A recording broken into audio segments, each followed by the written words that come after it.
Você ainda, você ainda tem dúvidas sobre o valor da inovação?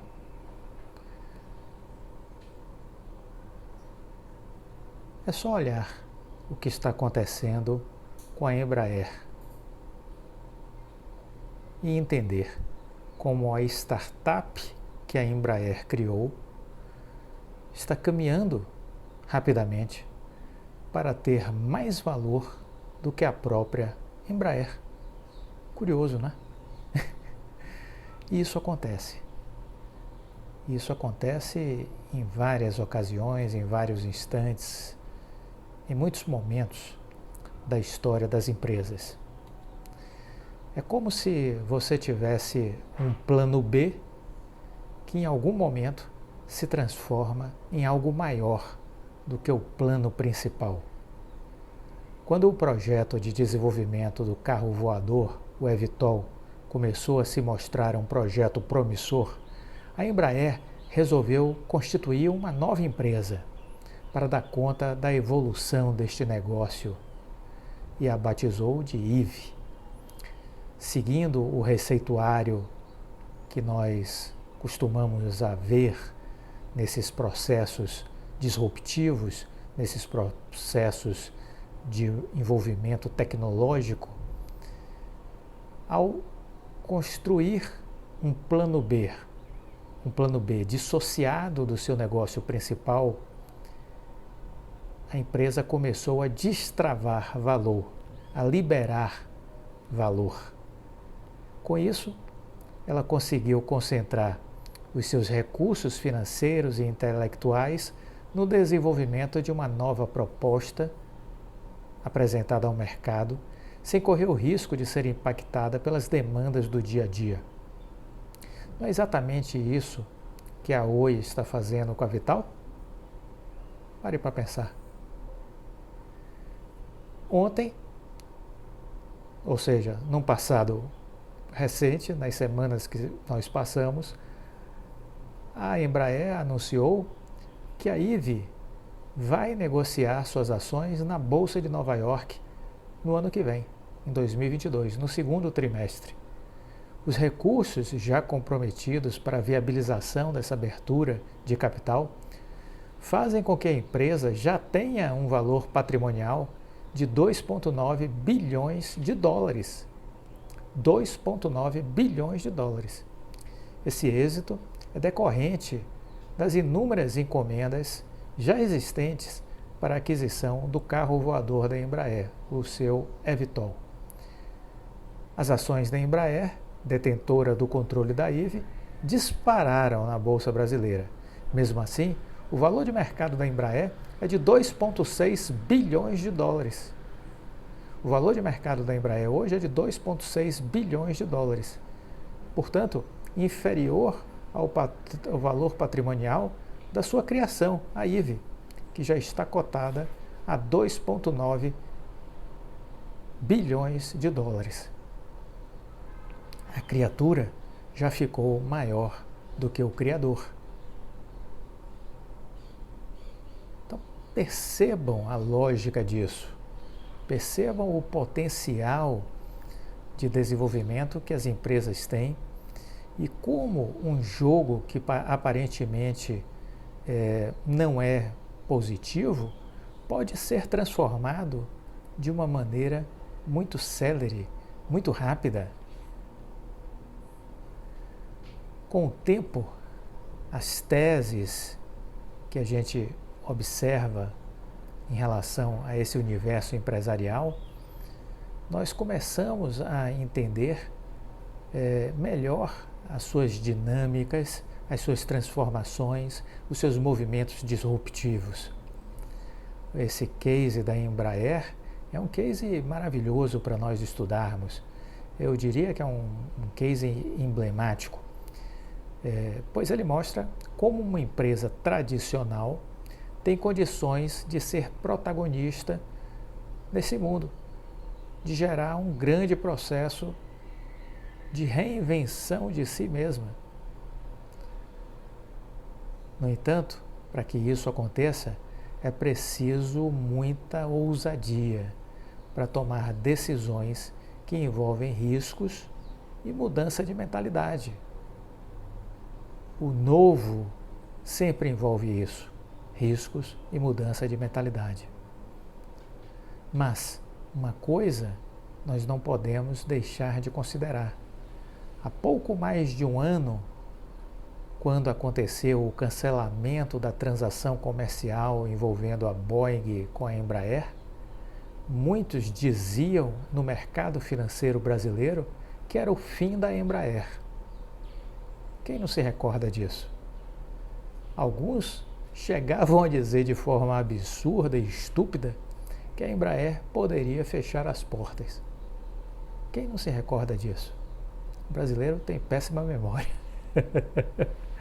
Mas comenta aqui se vocês lembram desses comentários do dito mercado de experts, dos analistas, de bancos e de corretoras.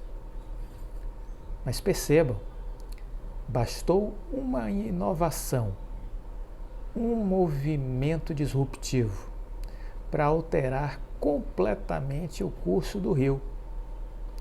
Mudou-se as perspectivas, novas dimensões foram criadas.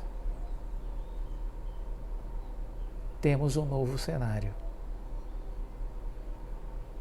Isso é normal. Isso não é algo surreal. Isso não é algo que não possa acontecer. Na verdade, acontece muitas vezes com grandes empresas que se reinventam, que se transformam, que dão a volta por cima. Os analistas de bancos, do mercado, são os últimos a saber. Normalmente é assim. Bem-vindo ao canal Viver de Renda, se inscreva no canal, deixe seu like, compartilhe com os amigos. Nos acompanhe no Instagram Viver de Renda Canal. Eu sou Cláudio Faleiro, formado em administração, consultor empresarial e investidor na Bolsa desde 2006. Criei o Viver de Renda em julho do ano passado. Maratone, assista a todos.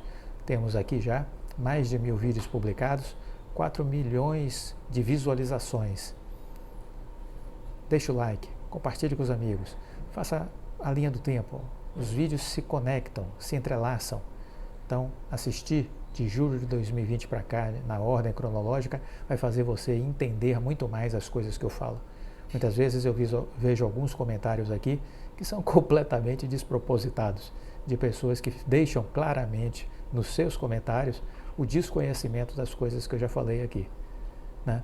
E aí a gente também não está aqui para ficar perdendo tempo voltando a coisas que já foram ditas. A gente tem que evoluir para frente, né?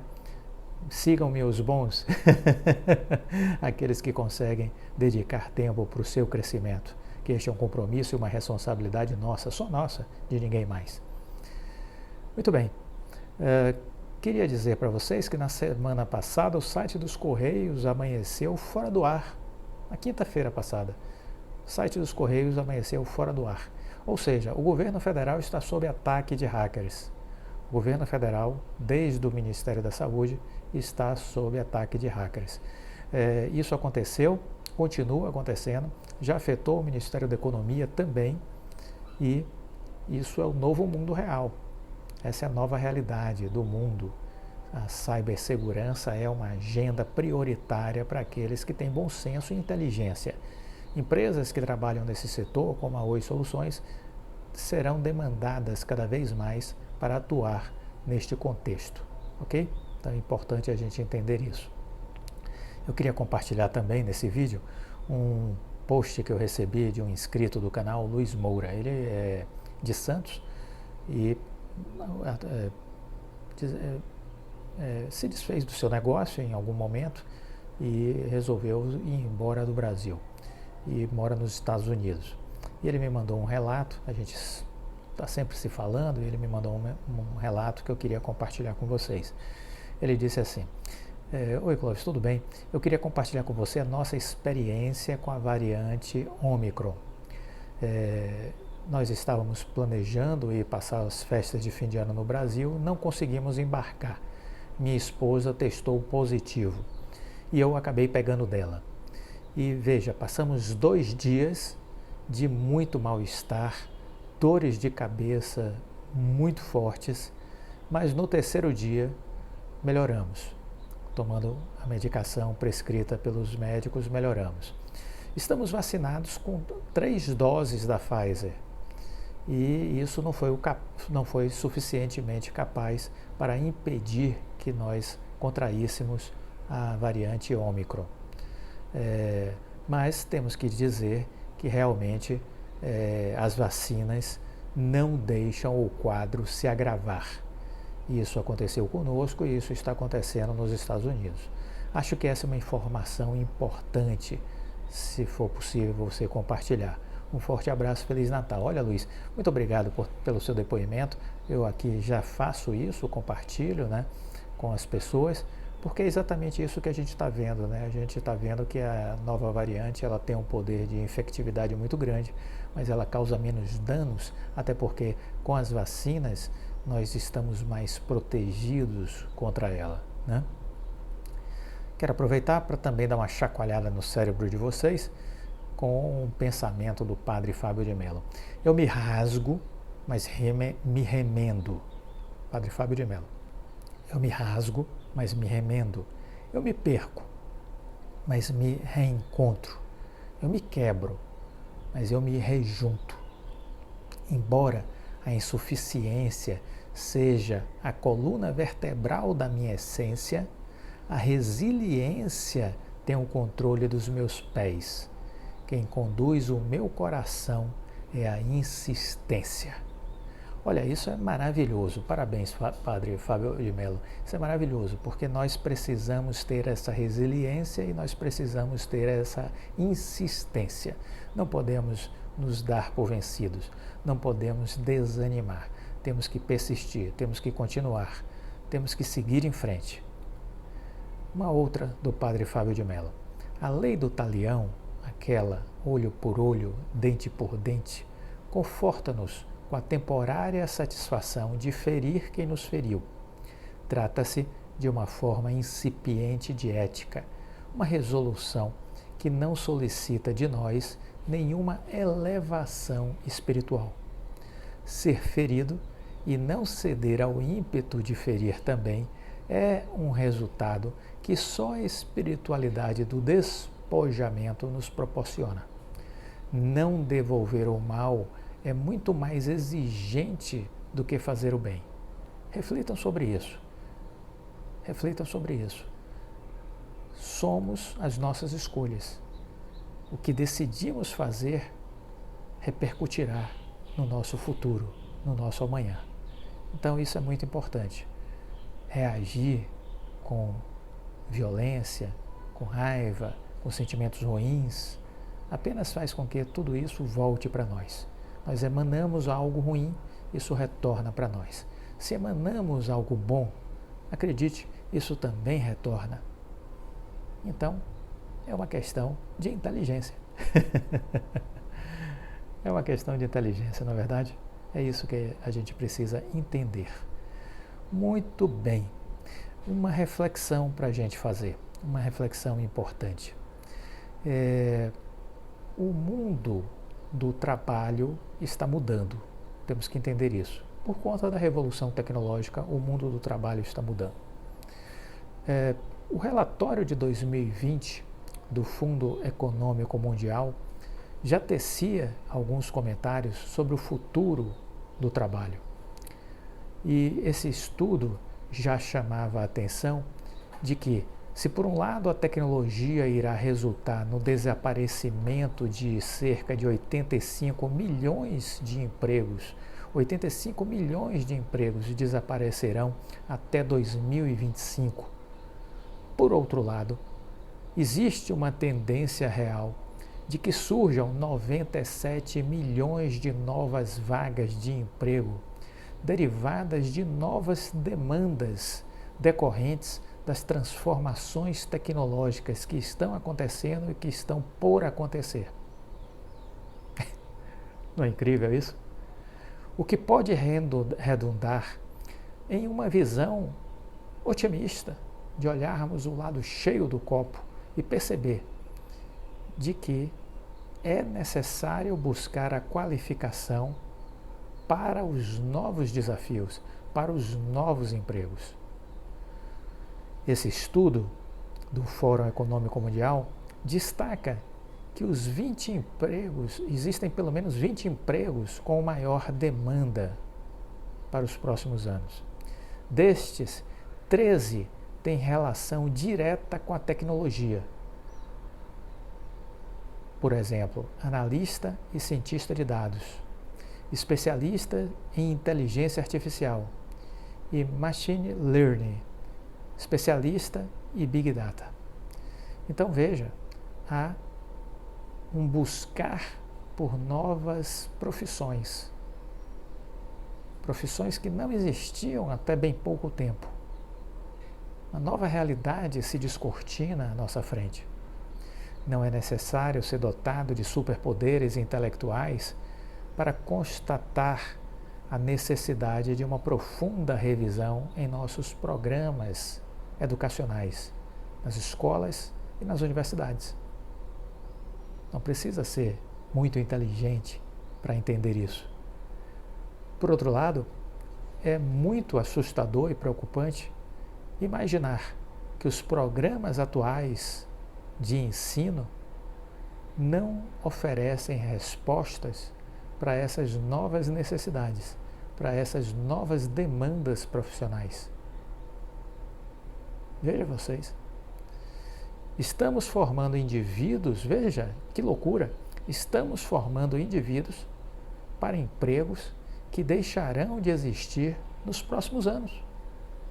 Estamos burramente formando indivíduos para empregos que deixarão de existir em poucos anos. Essa é a realidade que nós temos pela frente. Algo precisa ser feito. É preciso que vida inteligente apareça no meio educacional para perceber isso. E veja, essa tarefa de percepção não cabe, obviamente, apenas a este meio educacional. Este é um desafio que deve ser comungado por toda a sociedade. E aí eu falo que também temos que ter um esforço compartilhado com o setor empresarial, que precisa estar focado e preocupado com isso. Nesse aspecto, recentemente destacamos que a Fundação Telefônica Vivo está com um programa de levar cursos voltados para essa área tecnológica para as escolas de ensino médio. Já vão começar com 3 estados essa parceria.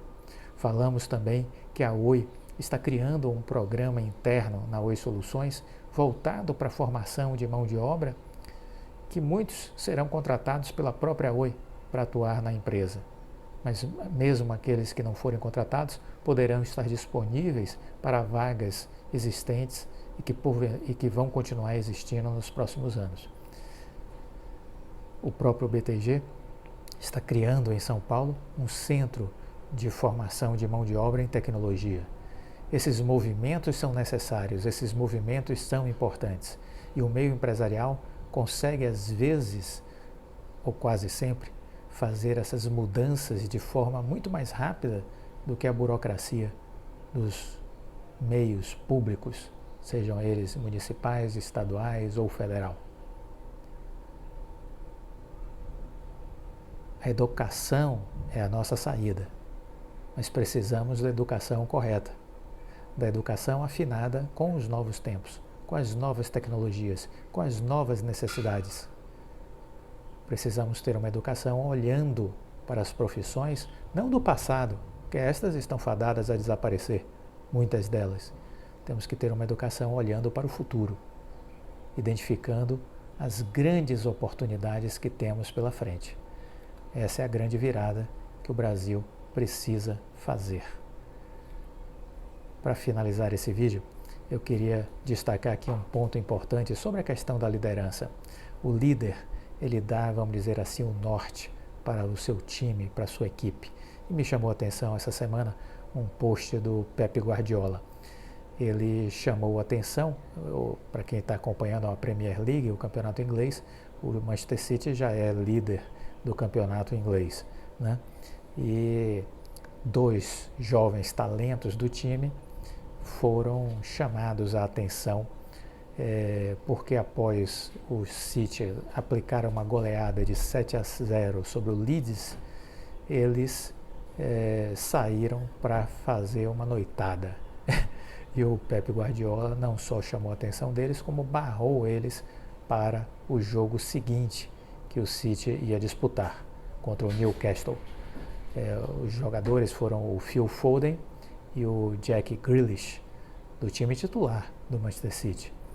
E no jogo contra o Newcastle, eles não foram relacionados. O Pep Guardiola revelou que os dois jogadores ficaram de fora porque estiveram em uma noitada após a goleada sobre o Leeds. Eu presto, disse Guardiola, muita atenção ao comportamento dentro e fora do campo. Quando fora do campo não é adequado, eles não vão jogar. Eles precisam estar focados, concentrados o tempo todo, por causa das distrações na época de Natal e tudo o que acontece. Você precisa continuar focado, disse Guardiola. É isso que a gente precisa entender. Este é o papel do líder. Gostou do vídeo? Deixa o like, compartilhe com os amigos. Fique com Deus e até a próxima. Tchau.